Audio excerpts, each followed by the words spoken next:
A lot of talk about a wall. Heard a song by Pink Floyd just the other day.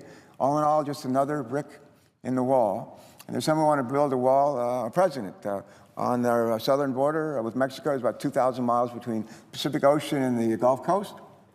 About 2,000 miles. I've been down there any number of times as the chairman of the Homeland Security Committee, and now still as a senior Democrat on the Homeland Security Committee, whose ranking member is Claire McCaskill of Missouri.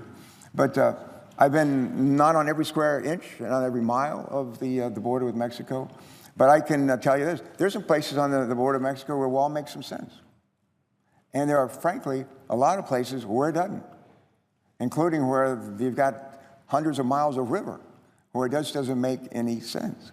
Also, I've heard from other folks, I don't know, there's a Yuma sector down there where the Border Patrol told me where they had an area where they had some wall, and they found, I think the wall is maybe 15 feet high, Mr. President, and they kept finding like 18, 19-foot ladders on the other side of the wall, where people would come up with a ladder to the wall, go over the wall, and head out. So you can go over a wall. You can even go over a high wall with a ladder that's high enough.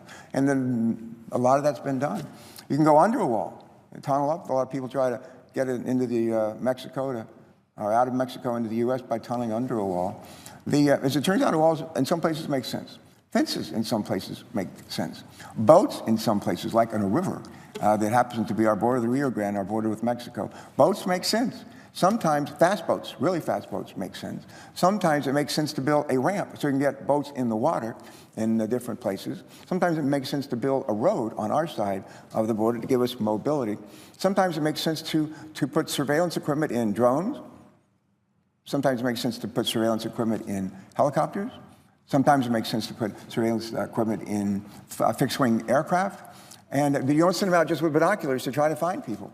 There's something called VADR, V-A-D-R, it's an acronym, and it's surveillance, highly sophisticated surveillance equipment that will actually go on our drones, go on our helicopters, and go on our fixed-wing aircraft.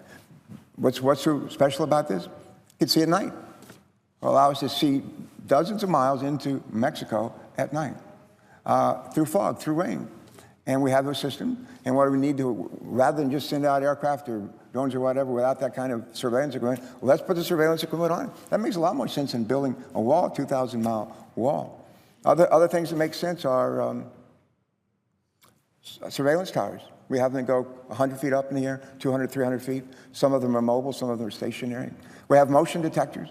Some places that makes a lot of sense. There's no shortage of ideas that make sense. What I like to do is, when trying to figure out what to do, I ask people like the Border Patrol, what do you think makes sense? And what they pretty much say is an all-of-the-above approach.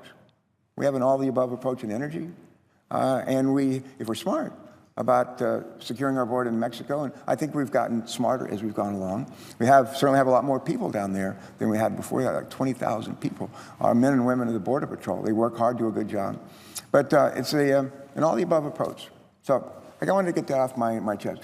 The idea that does it make sense to spend $25 billion to build a wall that we may only need in less than 100 miles? Probably not. Absolutely not. What other thing that makes sense is the reason why a lot of the people that are coming across our border with Mexico, they're not-Mexicans. They used to be. There are more Mexicans going back into Mexico from the U.S. than are coming into the U.S. from Mexico.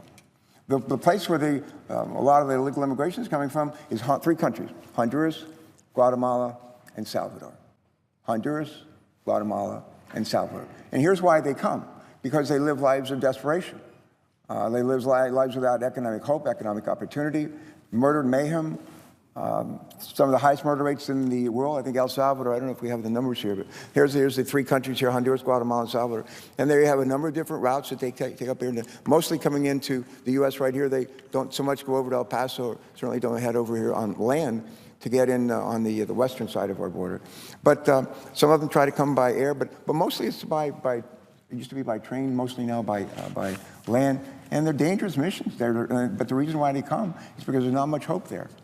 The reason why there's not much hope there, frankly, it's in part us. There used to be a comic strip, Pogo. Presiding officer may remember Pogo. And one of the lines from Pogo was, I've found the enemy and it is me. Or we are the enemy. And The chairman of our Homeland Security Committee has said many times that the root cause of what's going on down there is our addiction to drugs in this country. And the drugs are trafficked through here to come to the U.S., sold, and the money for the drugs goes back to here along with guns. And when we deport bad guys, criminals, felons, and so forth, we take them out of the U.S. and we put them right back here. So it's a toxic mix of guns, weapons, and bad guys. And they make the life down here miserable for people. As it turns out, Colombia, 20 years ago, was a miserable place to live, too. And one time, about 20 years ago, a bunch of gunmen in Colombia rounded up the Supreme Court justices of the Colombian Supreme Court, took them into a room, shot them to death. Shot them to death. And there was a time when the FARC, the rebel groups, the leftist groups, and the drug gangs were trying to take down the government of Colombia. And it looked like they could. And some very brave people in Colombia stood up and said, not on my watch. We're not going to let this happen on my watch. Came up with Plan Colombia in order to make sure this didn't happen. President Clinton, a guy named Joe Biden, was the chairman of the Foreign Relations Committee, led an effort to, not for us to fully fund Plan Colombia. Basically said, this is on you. You can do it like at Home Depot. You can do it, we can help. They did the heavy lifting. They did most of the raising the revenues. And we helped, we played our role. We've continued to play our role for 20 years. And Colombia is a different place today. The same thing can happen to these three countries down here.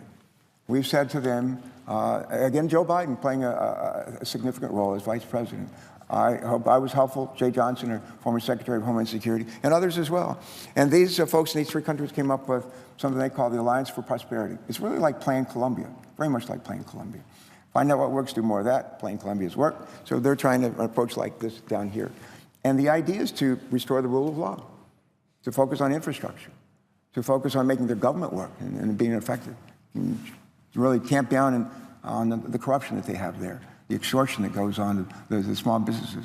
And the idea is to create a safer, better place. Most people, they don't want to leave here. I've talked to plenty of them. They don't want to leave. They want to stay there. Some of them might like to come up here and work, but then go home. This is their country, and they love their country, just like we love ours.